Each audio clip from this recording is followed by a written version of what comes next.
pona koyeba sorcier ezana ba signe obiso toyebela ba sorcier ba signe de communication neti na moi boy komona sorcier bazala na ba signe o ba benga les signes communicatifs o bazala kana ngomoni ba miso bakanga maboko boy avant de kimia. Donc ba signe mosusu ba sorcier pour nayeba que bu sorcier a tient mutambo komona yo singa o ba benga ngo étoile d'araignée à salaka. Donc fil ou une étoile d'araignée à salaka on ezali ba signe moko boy o ezali ba signe ya sorcellerie. Tant toujours que j'ai sorcier azali na vie meilleure na butu pendant la journée azana le côté. Alors babilo ko na nyonso ba sorcier ba memaka na butu bazwa ngo na moi. Comme sorcier même pendant la nuit ba chanzaka bango cœur. Mutema o mbiso tozalaka nango awa pendant la journée ezate o sorcier azalaka nango na butu. Parce que soko kutana sorcier soko sali prière à notre père. Eza prière yaka bongo te. Mais eza prière moko beza chemin moko bo eza initiative. Monsieur est sorcier zali. Monsieur est sorcier zali ka pona ko détruire. Ndengini to koyebela pouvoir ya Nzambe. OK. Samba démon ndengini to koyebela pouvoir ya Nzambe. Donc Nzambe a tche biloko mibale. Donc tango Nzambe azawa na pona koyeba force ya Nzambe il faut ba sorcier bazala. OK. Ngana za na ministère, ngana ministère na ngana za na ministère ya délivrance. Yo nous avons un ministère de délivrance. Dans un ministère de délivrance, il y a spécialisation dans les alliés en soria pour décanter pour défendre contre les mailles sur les plans sorcellerie. Chez Bissou Télévision, chaîne Oyo Kokani na yo.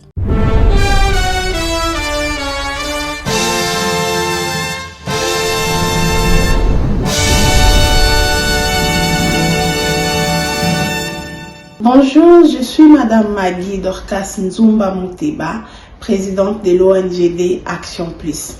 Nous venons encore une fois de plus auprès de vous, nos très chers partenaires, les gens de bonne foi, de bonne volonté, les gens qui nous soutiennent à chaque fois que nous avons des activités. Nous venons encore une fois de plus auprès de vous solliciter une aide au profit des personnes vulnérables que nous encadrons en cette fin d'année 2023-2024. Heureux celui qui s'intéresse aux pauvres. Au jour du malheur, l'Éternel les délivre. Très chers partenaires, toute personne de bonne foi, de bonne volonté qui va nous suivre, sachez que les personnes vulnérables manquent de tout et ont besoin de notre soutien. Votre appui donnera les sourires à une personne vulnérable par vos dons, vos contributions et autres pour aider ces personnes vulnérables en cette fin d'année 2023-2024 parce qu'ils en ont vraiment besoin. Que Dieu vous bénisse.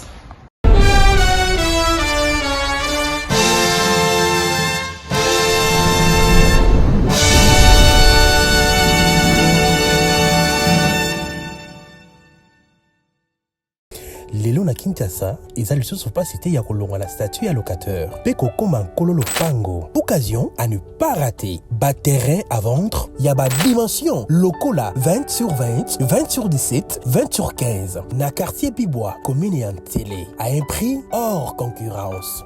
Inutile ya kokende musika. Rejoignez-nous na nouvelle cité exaucée patience. Référence juste na entrée Singaya Inga na Bibois à 20 minutes ya grande route na Simaya concession Niembo Chabani.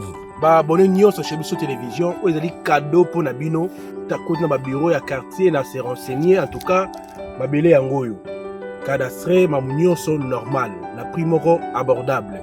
Donc voilà déjà benganga na lombango po oza pesika na yo. Bino mo moni kenga mo na tamboli mai ezali peso lingo esika ya mai ezali explique ma ya plat ezali olingo mona ngomba donc tout ezali awa donc bobenga biso na lombango shiki mukadi yeyo na mabele na kiti ya musika te Bibois donc entrée à station Bibois koti 10 minutes et belé au commune Sikawana. Quartier Bibois, ils ont déjà habité depuis Kala. Courant na Maï et Kota déjà Kala. Profitez na occasion Oyo pour Okoma propriétaire Yalopango. Pour tout contact, bengabiso na numéro Oyo plus 243 82 01 22 226. Bozé belé bokota la biso de partout on appelle Sibino Mbote. Mbote. mbote na moto la biso sous na savoir plus. Merci beaucoup na confiance et na fidélité au message qu'on peut s'amuser à chaque temps sur Biso Télévision, la chaîne qui vous ressemble, chaîne où Ekokai na yo, chaîne où Ekokai na ngai. Merci aussi infiniment na batu nyonso bazo opportunité ko la émission savoir plus. Na émission savoir plus to ngato ba kisandambo na place autozangaki pour na avancer toujours connaissance. Na moya plusieurs personnes to yamba, il faut koyeba ko yoka bango pour to yeba nini o alinga loba, to nini o alinga bakisa. Souvent comme coaching, mais ça on déjà comme on a mis ça là où il y a pas banganga ou benga ba maître spirituel. Mais mon ami lelo à qui na partie spiritualité azali. Na partie charnel pas azali. Aza prof, aza enseignant. Andimi koya, toto ndimi ko kende ko lukaye pour tozala édifier na enseignement au yazui par rapport à connaissance pour azolobela sur base ya spiritus. Spiritus c'est ani. Tout le monde a la spiritualité c'est ani. Tout le monde a la démo baza banani. Tout le monde a la signe to mesana ko sala na maboko.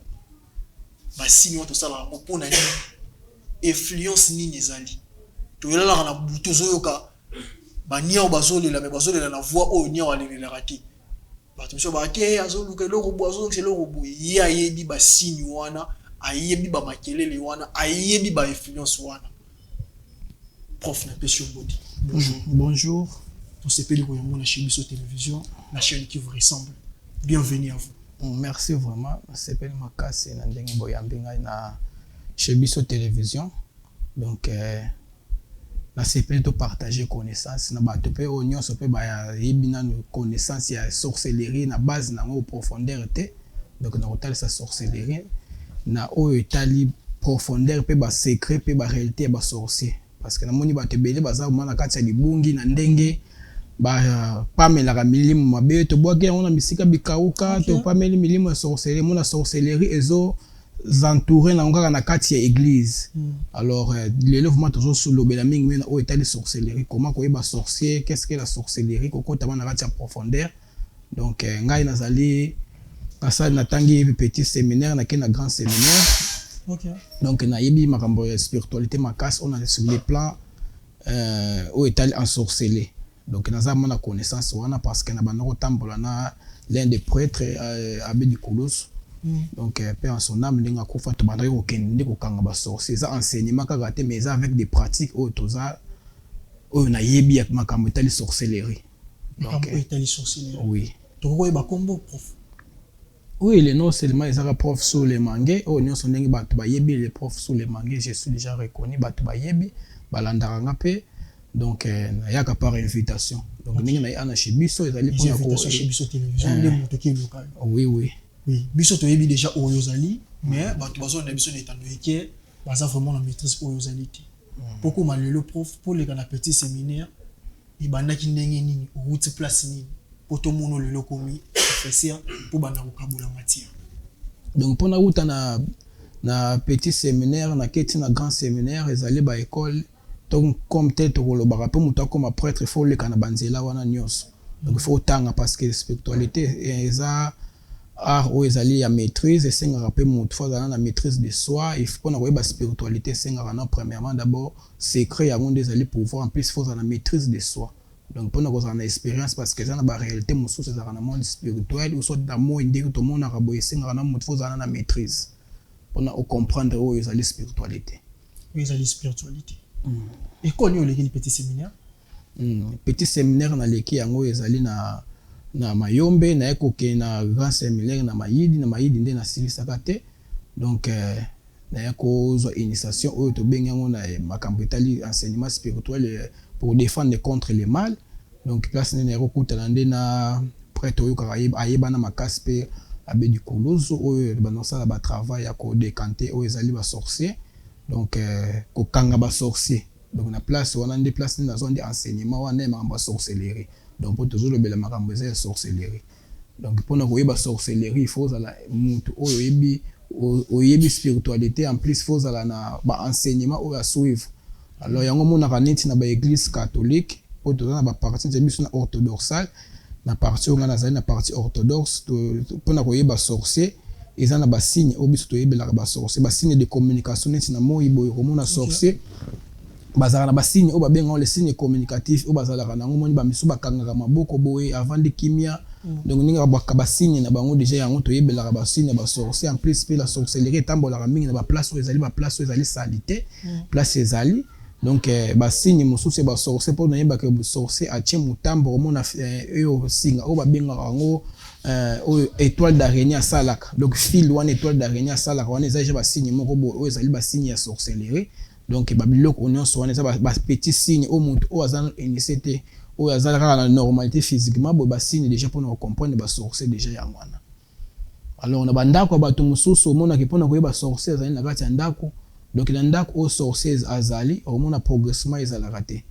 alors omona eza na ba biloko mosusu babenga yango ba échange spirituel o bango basalaka na butu na ba place o bango bakendaka na butu na place ya réunion o ezalaka na place babenga yango na tokolo babenga yango na dikanga oso na monde ya ba sorcier alors kuna ndenge bakendaka na butu eza ba monde ya échange omona sorcier azali très pauvre pendant la journée mais pendant la nuit azali riche alors ba biloko nyonso monaka ba sorcier bazana mituka na butu tant tozoka ja sorcier azali na vie meilleure na butu pendant la journée azana eloko te alors ba biloko wana nyonso ba sorcier bamemaka na butu bazwa yango na moi donc amona pe mwana moke azwi sorcellerie komema bomengo ya papa amemi yango na butu azwi bomengo ya papa na moi amemi yango na butu azwi mbongo ya papa amemi yango azwi yango na moi papa azo travailler makambo yo simba te akanga pe ba chance ya papa na moi ye na butu kuna azana nango alors monde ya ba sorcellerie na butu ndenge bavandaka kuna fête o bango bafetaka kuna eza différent alors na sorcellerie tant moto a commis sorcier même pendant la nuit ba chanzaka bango cœur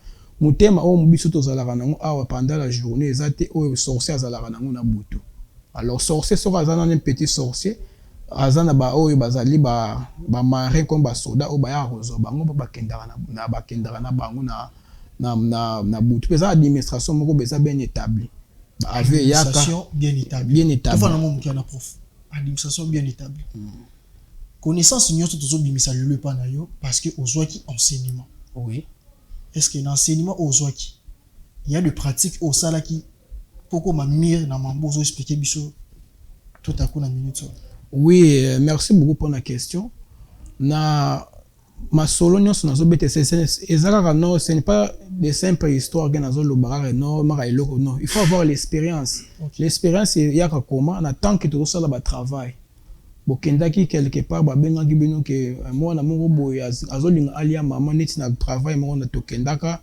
ezalaka na wish mwana alingi alia mama azali na cas moko bo urgent donc mama azali na hôpital azalaki mwana cas moko bo azolinga abota mais ezo compliqué alors tozwaki appel moko urgent c'est pas ya prophète moko boye abengaki par intervention toke kono toke kuta siko mwana nde azalaki sorcier azali mwana ya mobali nde azalaki sorcier akangaki libumu ya mama koma elamba ya mama alataka azwi elamba ya mama alataka asali besoin na elamba ya mama alataka azwi elamba na akangi yango aki kobomba yango na pembeni ya nzete alors aki kobomba yango na pembeni ya nzete on est un sorcier ntango aye wana siko bino bokoyeba ndenge niki makambo eza so bino boyebiki bokei na travail ke moto azokoka kobota te azokoma na point moko boye azomona bato bazoya kozwa ye mais azokende te alors ezalaki na bitumba moko ezalaki makasi quand on est arrivé to comprendre que la sorcellerie après avoir to komi na ndako pele mwana wana ya sorcier wana totali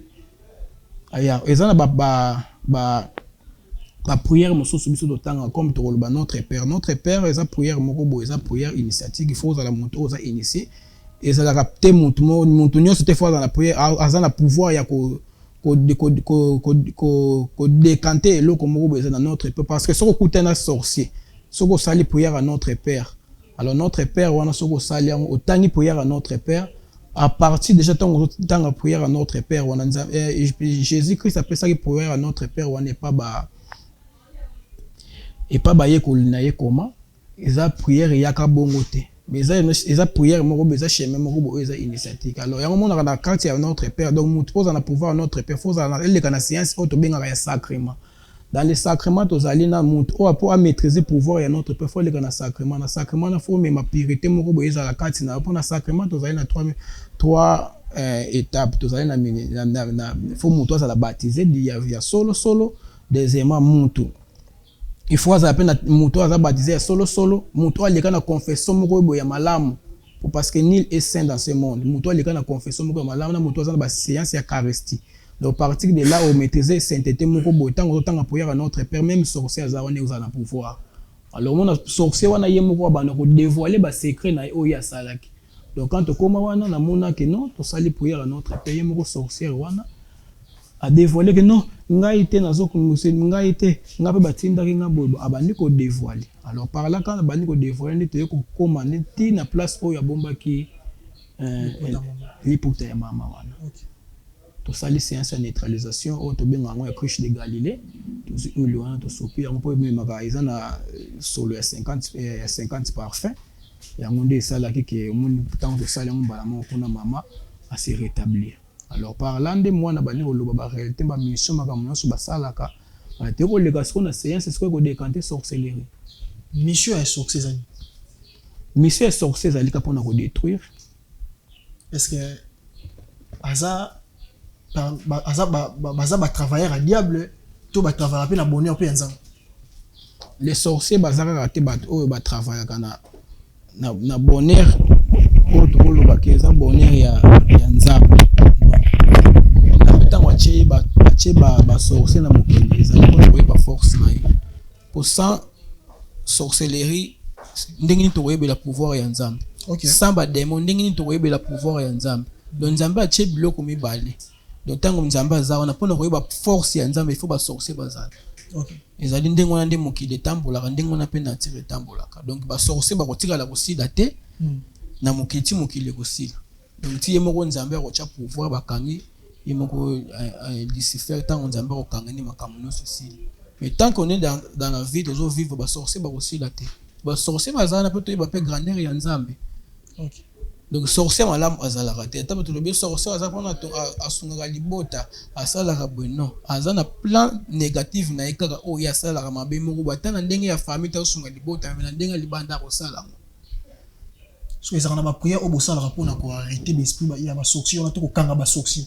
Oui, prière o kanga sorcier faut ala montre ozana na cœur pire le mutu oyebi le sacrement na sacrement tozali wana mutu asala confession puis oleka na baptême ozana ba séance olandela la Eucharistie. Donc ils ont enseignement wana nyonso faut mutu o décanter sorcellerie faut leka wana. Ce n'est pas n'importe quel pasteur ou que yamba la moko bobani ko sala ba prière non, il faut avoir d'abord une cœur puis pour na nini pour na ko décanter parce que lumière na ténèbres tambola raté. Donc tant lumière ezali ténèbres ko résister te. Donc tant lumière on ezali o mona ténèbres wana yemo ko loba vérité. Il y a des sorciers on la muta komi mbala monte ba travail muso tant to kendaka. Tant komi mbala moko bani ko tanga ba exorcisme mususu tanga o ezali neti ba exorcisme ba sembe no wana tant bani ko tanga ngo déjà sorcier place déjà zali à ressentir le vent moko boezoya. Donc tant on soit approcher place les lumières wana oyo ko zala nango eko ko supporter yango te. Après ce ko oyo ko tanga siko prière à notre père ezali siko na ministère o ba ibengami na mutu nyonso te ko tanga notre père ezali mutu oyo déjà azali na purification azali na cœur pur tango po ezala na effet. Bonne wa pasteur batanga ba notre père de l'église wana. Il y a rappel d'influence. Oui, notre père ezali na wakati ministère moko boye makasi tango Jésus-Christ azwaki inspiration à prière wana eza et prière moko boye le plus puissant oyaki na notre père tango le big na l'axe na l'axe bino prière eza unique prière ozo l'axe ba allié colonel les disciples bazwaki prière à notre père. Alors notre père wana il faut ozala mutu moko boye ezali na purité moko boye oyo ezali ozana cœur des anges pour notre père wana et travailler na ndenge oyo notre père na pouvoir na oyo ezali laki. Comment on a mutaroza na ba démon ba déranger la carte na état d'esprit na ko ça la délivrance il va pas besoin pas musu animal aux esprit ezali na carte muto transférant animal ni tout le monde écrit ça transférer qui l'esprit na carte bango wana ezali ki légion yemoko nde mutu asenga ke pas santaki ke non et aba esprit to benga ngo les esprits o bazalaka na ba lié. neti légion aza ba esprit moko bo balingaka bavanda na place moko boye alors ntango bango bazalaki na nzoto ya esengaki ifo bakende bakese réfugie place moko boye donc mpo jésus christ azalaki na pouvoir ya kobloke baesprit wana nyonso mpe abomi bango parce que azalaki na pouvoir wana bango nde basengaki mpo bamonaki place bakokende eza te basengaki babwaka bango na bana bangulu yango bakendaki na mai donc mpona kozwa séance ozolobaka kozwa esprit impure kokota yango na nyama bien sûr les esprits impures bakotaka na banyama bakotaka na banyau bakotaka na bango banyama mike bakotaka ezaka bakokota pour un certain moment après bakende na bango eza teke place na bango bakotikala wana ce qu'on est arrivaka na ndako parce que yoza prof na waboma mbongo ya arrivé mpuku aliaka kaka bambongo mpuku olianga mbongo kota ba numéro les empuku normal to c'est un esprit là ce sont les magnifiques donc ils ont esprit et ce sont les maléfiques maléfiques ils ont maléfiques donc ils ont te puku kaka te puku biloko eza ebele na ndako puku olia pourquoi pas puku olia biloko mosusu mai olia kaka mbongo alors par là ils ont ba signes ce sont des signes tant monique que puku azolia mutu na makolo so to kenda bato mosusu basalela ba ancestral ba yebelingo laksa nini pour autant ozolia mbongo ils ont la signification nango alors faut kozala prudent na ba signe mutu na vie okozala ka négligent na ba oyo etangami oyo to kobenga ngo les signes oko négliger ba signe te ba rêve c'est sont très important biloko moko o mutu ko négliger parce que ce sont des plans c'est ezali biloko moko ba révélation c'est les plans à venir alors yango monaka il bato mosusu ba négliger ba rêve te faut koyeba comment faut koyeba enseignement ba benga les significations des rêves donc bato ebele bazaki o baza na connaissance ba négliger ba rêve te donc ba rêve c'est très important donc tant à l'autre ndoto non il faut ba observer ndoto na signification na ngwezani ba msomo na pendo te kozongela deux fois trois fois mutu moso à l'hôtel ndoto alors ils ont biloko moko beza parce que Dieu parle tantôt d'une manière tantôt d'une autre les années loko moko boyete o biso na mokili to ko négliger même si on est des chrétiens bato moso ba le barano nga za chrétien na kosala te ba séance oyo ezali ya biloko ancestral par exemple mutu akufeli mwasi ba yebiso no fo basokola yo bato mosusu baboyaka non nga na kosala biloko wana te à l'arrivant na pasteur ndinga ko faire croire que oko bakosokola yo te na famille batikali bongo sikoyo tango makambo kosila bakundi mwasi pourtant bakundaka déjà mwasi wana ekomaka sikoyo ekomi dossier mosusu tango bakundi mwasi mutu wana moni ozangi kimia pe eza lisusu te obala mwasi oyo basi bakomoki kokufa bakambo vino ekomi compliqué tout konso bapaster bayebisaki ono kosileka na science ancestrale te bazokoka mpe kodekante eloko wana te alors mona misère ekoti na mutu biloko mosusu eza ke faut kozala na discernement oyo tobengisi le discernement spirituel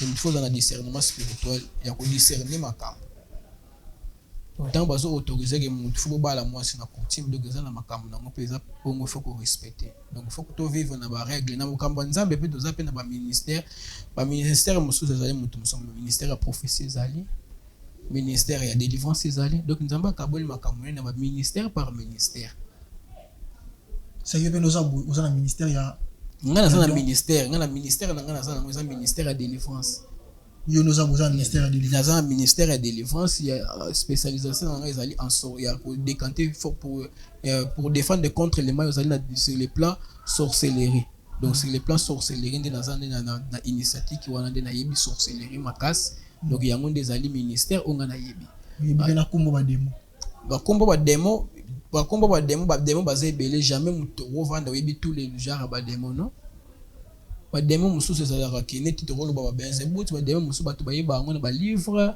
alors ba demo mosusu bokoyeba yango na ntango azolinga bima na nzoto ya mutu place bokoyebela bakombo ba demo parce que ba demo ba esprit baleki biso na bato baleki biso bato na ebele ok ce qu'on est okenda pe wana okangi ba demo to bengani bango place ni ochaka bango non les démons tango to kendaka to bengana bango avant démon a posséder nzoto motaza na place oya wotaka ba démon bazaka na ba famille na bango ba wotaka donc démon ndenge za bongo moni démon ara to loba par exemple dans une démon azaka na bible Belzébuth ça na famille na ye le ya mwana ne pa ko kende ko posséder na nzoto moto mosusu ba esprit de montagne o bazala ba belisa bato ba épilepsie ba maladie ndeke ba esprit wana bazalaka pe baza na plan na provenance na bango bavandra na ba montagne donc tant bayaka wana baye kosala ka ba mission na bango bebisa donc tant ba décantaka bango bazonga na ba place na bango bango bauta ce qu'on est na minute où ils ont frappé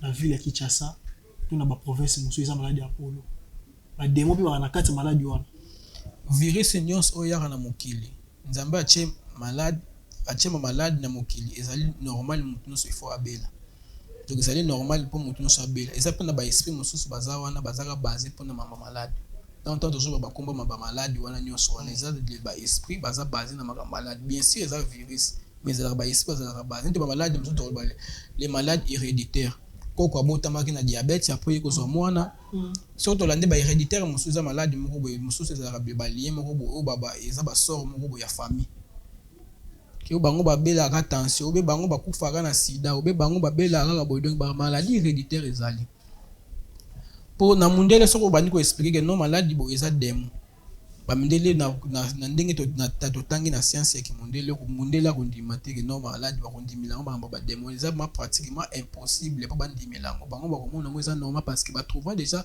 solution nango na bakisi neti moto azobela malaria bayebi ejaki bakotia ekinini be bakopesa ekisi bakoyoka bien alors connaissance wana nyonso na moto atiaka yango eza nzambe moto apesi bato connaissance wana mpo bayeba koma ya kodeveroule maladie wana oso épidémie wana donc nzambe atiaka eloko moko te ezaki batiaka positivité na négativité donc soki mabe ezali soki molamu so batie virus ezali eloko ya kodekante yango mpe il faut ezala d'une manière physique so oyebi na ndako bato baolanda ebele bayoka yo malembe ndoyo parce que oyoka mpe malembe bayoka mot par mot siko question ya suka oyo poto clôture oyo bango soki na ndako baozela yo répondre bali bayeba siko yo servaka Jésus Christ to servaka nani bien sûr na auto expliquer na bimi na petit séminaire na ki na grand séminaire donc décantation nyonso ya maladie makambo nyonso ezali ya mabe donc ta moto azolobaka aleki na alekaka na séance ya sacrement cela veut dire que quand on parle de sacrement donc moto moko bo amepesi cœur na épure aleka na confession de péché aleka na baptême atikala na pratique otobenga ya sacristie tout le temps ezaka mpona ba prière quotidienne mpona komatia niveau ya pureté na kati ya nzoto. Donc quand on parle de la pureté toza déjà que eza esprit saint esprit pur. Alors tant on tayebi de alobi déjà na esprit saint aza na esprit pur, cela veut dire que azo croire na Jésus Christ. Prof, tu sais pas vraiment parce que au PC explication more claire, explication more précis. Autant que comme Jésus Christ, il y a plusieurs personnes alimentant comme Jésus parce que bah c'est en réalité. Mais il y a tant que petit séminaire, ça veut dire que au service Jésus Christ. Muto azolanda yo muso abanga kazaki frère, na mito mo za su frère était en contact directement parce que biki aux alignés il y a Jésus Christ. Merci beaucoup. Normalement na chez Biso télévision, numéro de téléphone les amis. Numéro de téléphone les alliés plus 243 85 32 98 707 plus 243 85 32 98 707.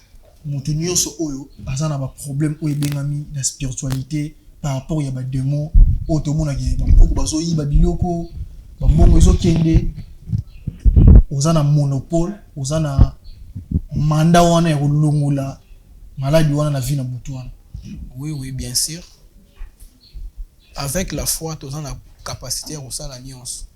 Okay. Donc même sorcier azana kati ya ndako.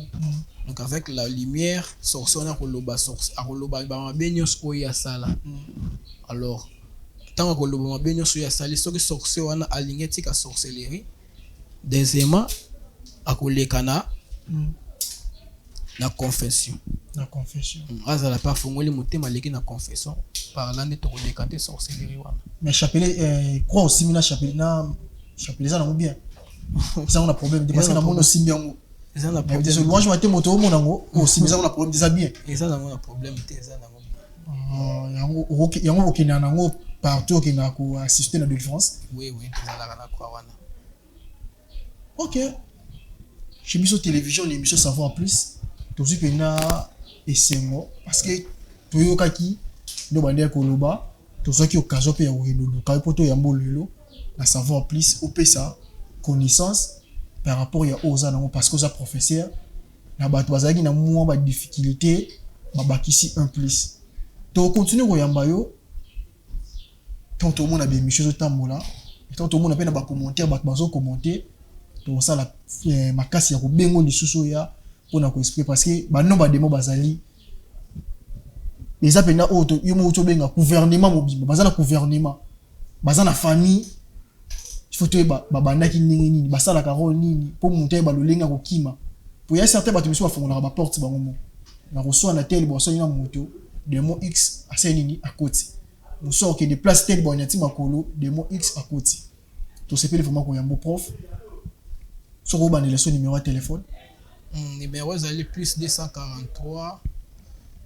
85 32 98 707 message na soki ozani message na ngai soki ezali ba ono so bazali na ba problème oyo etangami ya sorcellerie ba sentir ba signe des esprits na bandako na bango donc ba progressement ezate bandoto mabe ba kriya ba biloko nyonso ezali na signe de l'accession qui est en sorcellerie naza wana pona ko guider bango comment ko décanter sorcellerie wana. Merci vraiment. Merci à Denis Monsolo, le réalisateur certifié. Merci aussi à Mami Monsolo. Merci à Louange Matembo. Ainsi que merci aussi à Mouto Amessa pour l'émission à savoir plus Mingi. Prophète Eric Kassongo. La pêche beauté vraiment. Bissi Kozani parce que chaque instant, on sera un plus dans cette émission au poto le bilan malam. Yo Mouto Zogi libéraux kota la biso to yamba ki le prof. Tu as mis maître spirituel, tu as mis nganga, yaza prof et en plus à dénoncer na monoko na ye moko asali la nzambe ayebi kombo ya Jésus alekaki na petit séminaire aza lolenge moko na basango ko dutete ya koluka kozwa quelque chose oyo ekobima kati na ye ko humilier yete yoka inani parce que apesi oyo ezali enseignement za bondoki te. Ils ont des connaissances avancées. Merci ceux qui nous ont bazongi te to continuer sur kuta na bino na savoir plus il y a le loto suki awa to checkpoint awa qui met en la mabota na bino bye bye.